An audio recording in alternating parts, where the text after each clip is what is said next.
the Russian and Ukrainian war continuing to inflict damage to each other, and as more people continue to suffer, the question now becomes, how long will this conflict last, and who will win out in the end? While Ukraine alone may not be powerful enough to deter Russian forces, allied countries under NATO, North Atlantic Treaty Organization, are more than willing to help Ukraine by providing weaponry and other military aid. There recently has been rumors about Ukraine gaining a very strong weapon, the Archer artillery system, under their arsenal, care of Sweden. But is any of this true? What makes this rumored weapon the talk of the town in the military industry right now? In today's video, we'll take a closer look at the Archer artillery system, why many would want Ukraine to have it, and what all of its specifications and features are.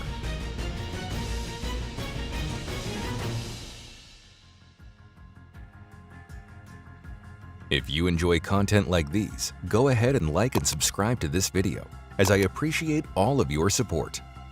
Now, let's get started. The Archer artillery system, also known as Archer FH-77BW-L52 or the Artillery System 08, is a self-propelled gun developed for both Norway and Sweden. While production of the Archer artillery system officially began in 2009, the official development of this weapon dates back to the mid-90s. In 1995, a self-propelled system based on the Haubitz FH-77 was developed, but with technology soon advancing, it became aged and less efficient. This project would then split into two and eventually become the FH-77BD and the FH-77BW. Both projects are based on a lengthened version of the FH-77B mounted on a modified Volvo Construction Equipment A30D articulated haul truck. Sweden and Norway would then order several units of these prototypes.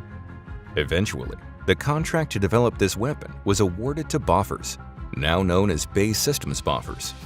Using the prototype FH-77BW, the Archer entered the designing phase in September 2006 and entered the development the year after in January 2007 under the Swedish Army.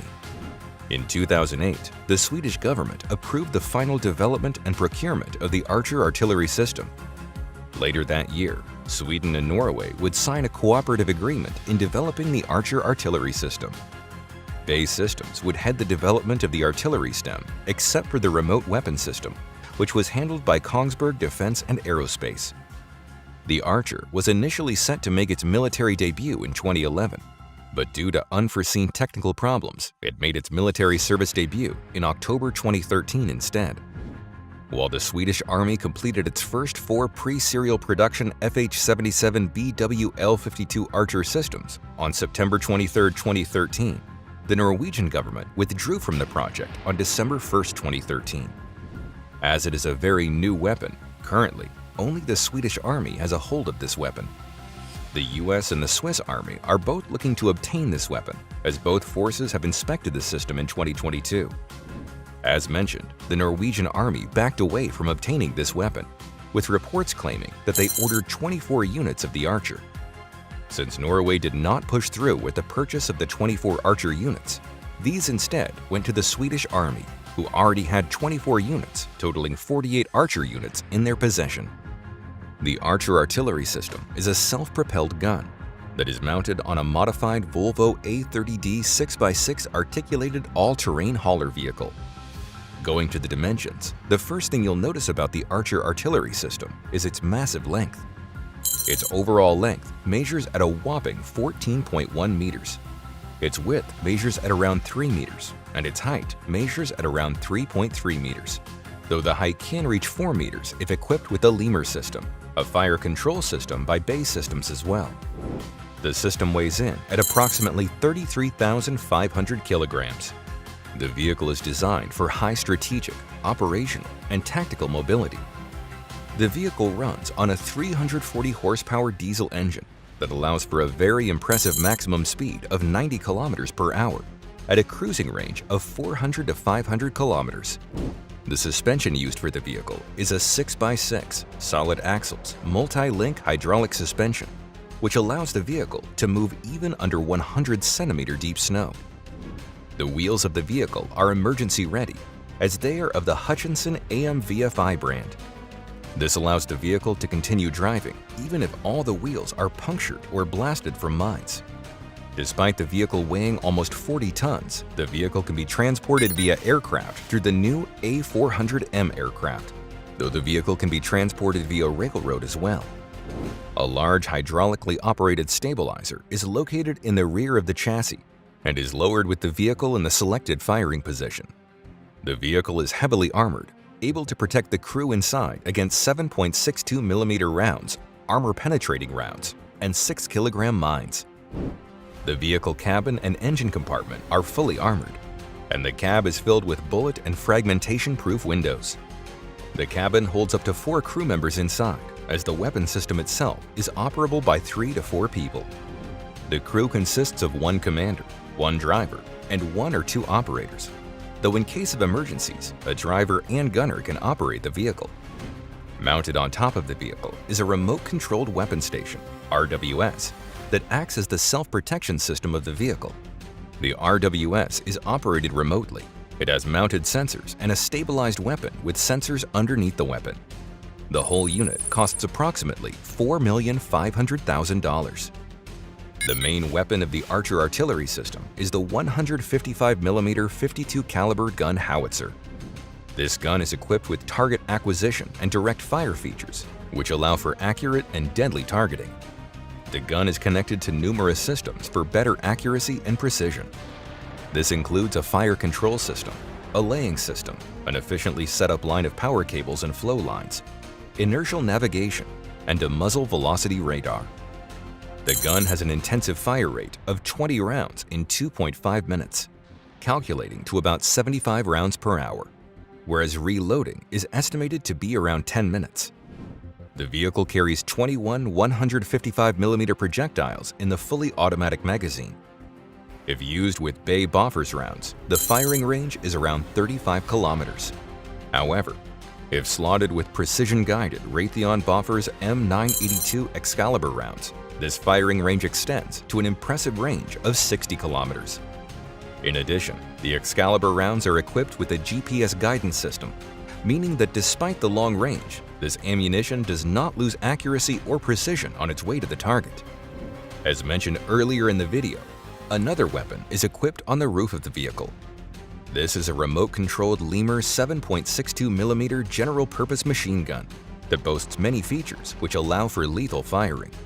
This includes a day and night vision, gyro stability, fragment protection, and electro-optical sights. Because the weapon is remotely controlled, the machine gun can be aimed and fired from the inside of the cabin without putting crew members at risk. Real or fake? Archer artillery system in Ukraine. In most recent news, Sweden has gotten a hold of more Archer artillery systems. In June 2022, the Swedish Defense Materiel Administration signed a letter of intent to procure 24 more Archer units from BAE Systems Boffers as part of the country's effort to add more artillery units to their defensive forces. Recently, rumors about Ukraine obtaining several units of the Archer artillery system have been making its rounds on the internet, specifically on popular social media platforms Facebook and Twitter. However, credible sources Reuters and Verifiles debunked these claims. They have confirmed that the picture used that sparked the rumor dates back to 2015, and the location of the picture is Sweden and not Ukraine. There has been no official document nor report of Sweden transferring Archer artillery system units to Ukraine as of yet, and as it stands, Sweden is the only country in the world to have these units on their arsenal. The future of the Archer artillery system and its involvement in the Russo-Ukrainian war. The Archer artillery system boasts impressive feats, especially being as mobile as it is for its weight. It is safe to assume that we won't be seeing the Archer artillery system on the Russo-Ukrainian battlefield soon. However, the chances of Ukraine procuring this weapon system is leagues above Russia's, who basically has a near-zero chance of getting a hold of this weapon. In early July of 2022, Finland and Sweden have both completed NATO accession talks, meaning that their inclusion in the organization is within sight. And once this happens, they may send Archer artillery system units to Ukraine as part of military aid. Sweden has already given Ukraine many military equipment, such as weapons and missiles before. But once Sweden is officially part of NATO, chances of the Archer artillery system being sent to Ukraine will skyrocket. In addition, one of the two potential users of the Archer artillery system, the United States Army, is also allied with Ukraine under NATO. This relatively young weapon may enter the Russo-Ukrainian battlefield under Ukraine's control. The Archer artillery system is uncontested with its firepower to mobility ratio on the battlefield, and will prove a very great asset to Ukraine if it does end up in their arsenal as well. Conclusion: the Archer artillery system is an impressive unit that is currently exclusive to the Swedish forces. We have not seen this unit in action yet, but from its specifications and features, we know that it is a highly capable, very mobile, and a powerful military force. How do you think that Sweden should send a few units of the Archer to Ukraine as part of their military aid? How do you think the Archer will change the tides of battle once Ukraine gets a hold of this weapon? Let me know your thoughts on these questions in the comments below. And don't forget to like this video and subscribe to my channel for more videos like these. Until next time.